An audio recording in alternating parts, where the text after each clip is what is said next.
I educated some of our older cast members on the terminology. Who, and what did you say, and what did they need to know? Deborah Monk, Simon Jones. We had to go through what twink meant, what bear meant, twonk. Oh my God. Just basically Urban Dictionary Wow. on the downtime. They loved it.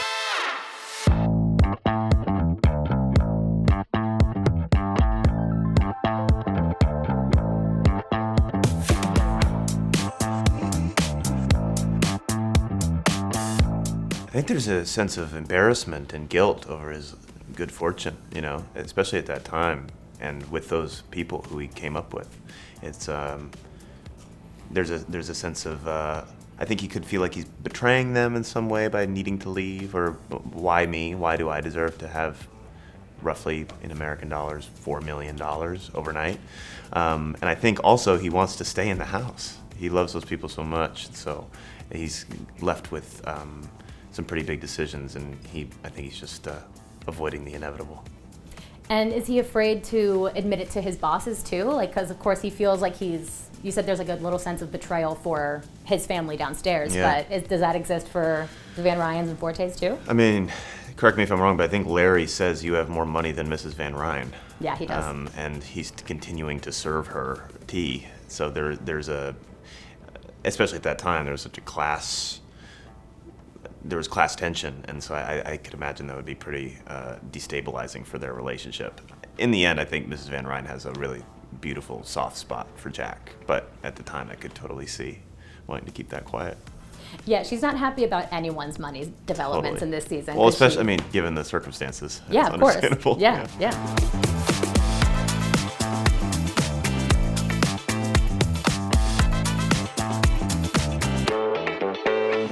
I think Larry's track record proves that he's a very noble, good person. I mean, the way that he elevates Emily Roebling in the opening of the Brooklyn Bridge, the way he there's I think just kind of like an intuitive energy to how pure Larry is, but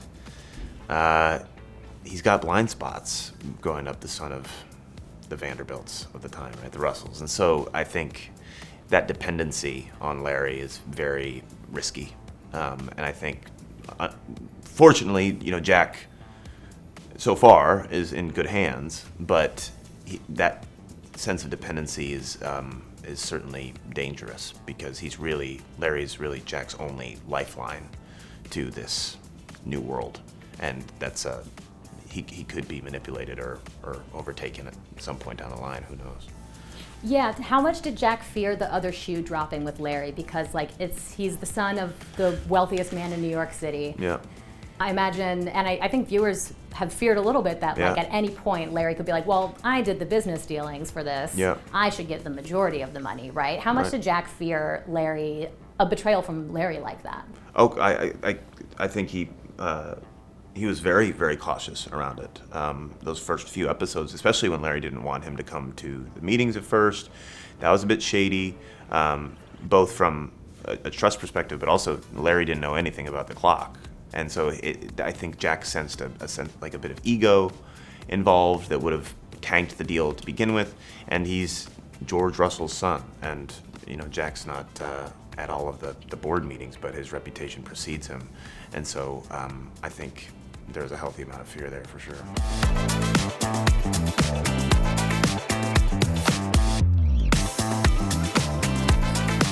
Yeah, to talk about the allegiance he has to this house that kept him fed and safe over the last few years. I think he's had a fondness for Marion, but now Larry holds the keys to his future, and I do think that Jack walks away from that night with Larry, realizing that Larry isn't those other buddies that were at the Tenderloin. I mean, if anything, he just goes and talks to Maude Beaton. He was very above board. But I also think there's this sense of danger to this new world. And now with all of this wealth, what life does he actually want? Does he want to be a guy who goes up to Newport over the summer? Does he want to hang out with Larry and his friends and get drunk? I think Jack has some kind of more fundamental core values that he wants to attend to, like love and finding his own kind of upper middle class stability. But at the time, he's caught in a triangle that he didn't really sign up for, and I think that would definitely create some issues down the line. I think of them as like growing up, I would like shovel sidewalks down the street for like the wealthy neighbors, and they would, you know, pay for my card game money or my video game money. And I think this is obviously a much more substantial relationship, but there's this kind of watchful, neighborly, sort of distant aunt sense to them. But obviously they wield a lot of power, and he knows to keep his mouth shut when they're in the room.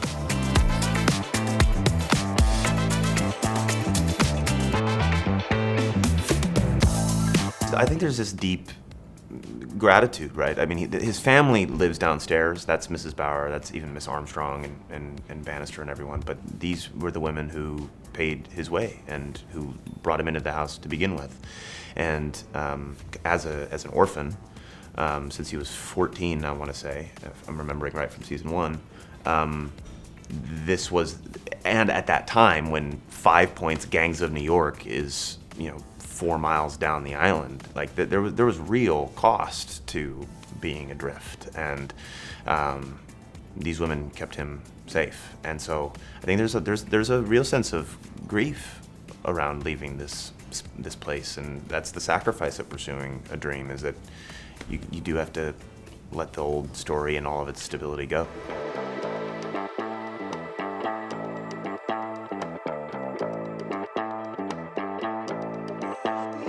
Definitely Mrs. Bauer. Yeah. I mean, she's the first person that he confides to about his fear around his wealth and the money that she's the first person who knows the exact amount. They sit next to each other at every dinner table. And she's, you know, she is mother. She's the one who nourishes him and keeps him going. And I think because he's so loved by that group, that was the foundation for him to be able to dream any of this in the first place. And so there's a really beautiful complication there around having to say goodbye to the very people who set you up to be able to do it at all. So yeah, it's really beautiful to play. Does he see Bannister as his dad or a grandfather? Who is he to him? Yeah, he sounds like a wise, you know, straight to the point grandfather for sure. Yeah. Yeah. Simon will chuckle at me saying that. Simon Jones.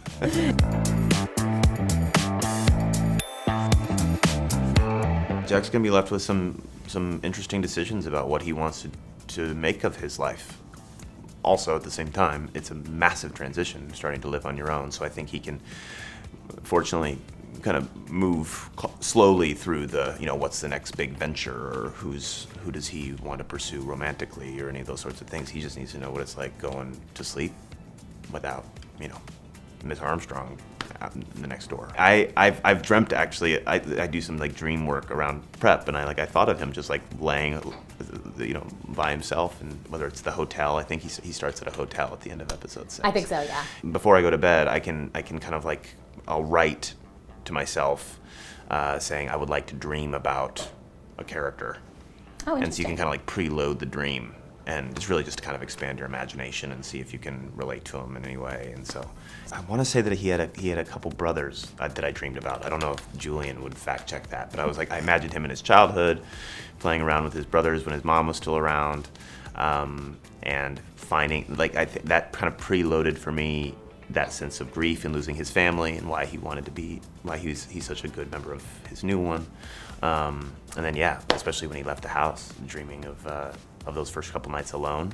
And then maybe, you know, knock wood, about a season 4, I'll be dreaming about whatever the next invention is, or whatever the next adventure is.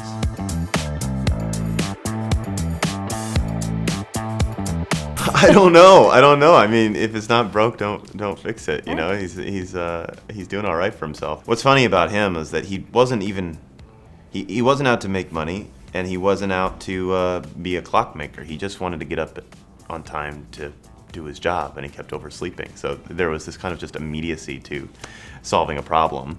But That's how it happens, right? That's where the good ideas start. It's Yeah. something that immediately affects you. So we'll see. Maybe he's gonna be a little think tank inventor.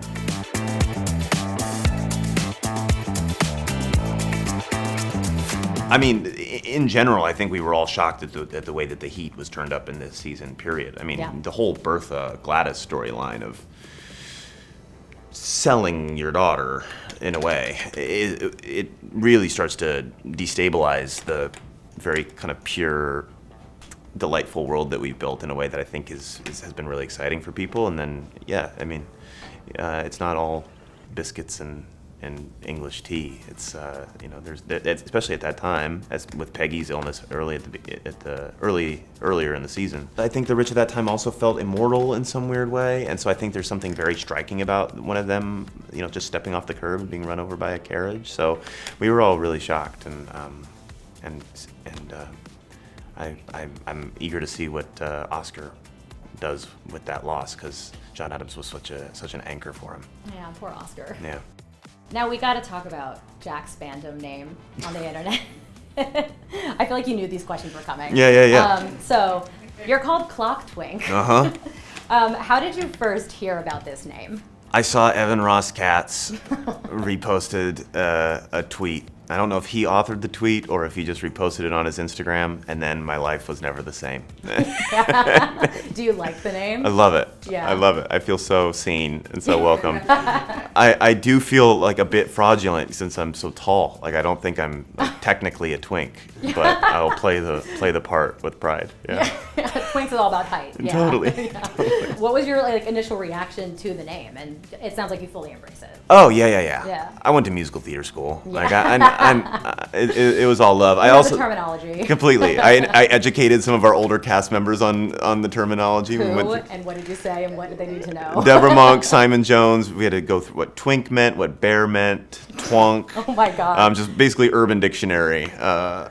on the downtime. They loved it. You've become a teacher. Yeah, exactly. Oh, how the tables have turned. Oh, how the tables have turned. Yeah, and I think there is something really cool about like a period piece and this very 2025 meme culture as a driving force of some of the like social media buzz. It's like such a cool mix to bring that into our world. I don't know. Railroad Daddy with Morgan Spector, same thing. That was my next question. Yeah. You and Morgan Spector have like the two nicknames from the fandoms. It's Clock Twink and Railroad Daddy. Yeah. Has the cast come up with more names for the characters? Oh, we need to. You should. We need to. I was leaving that to the people, but it might be helpful. Just like breadcrumbs. Is that what they call you on set? Like, we need Clock Twink in 10 minutes on set, please. Deborah Monk will say, "Hey, Twink, get over here and help me run these lines." That is. Yeah. I'd love to know that. I really love to know that. If there is to be a season 4, what are your hopes for Jack's bright future and the future of Clock Twink on the internet? Yeah, I'm eager to see where his heart goes. He wants love, and we saw that at the beginning of the series when he takes Bridget out to the Magic Lantern show. He tried with Adelaide, and for different reasons that didn't work out. And I find him to be such a lover boy, and I want to see him express that and try to find it. And I think because at that time in the 1880s, it was like the first time in world history that people could elevate beyond their station. I mean, in America specifically, like this was not. Every other culture was so class locked that I'm eager to see him become what I hope to be the best version of someone achieving wealth but still maintaining their integrity and finding a life that may be a bit separate from the walled garden of high New York society.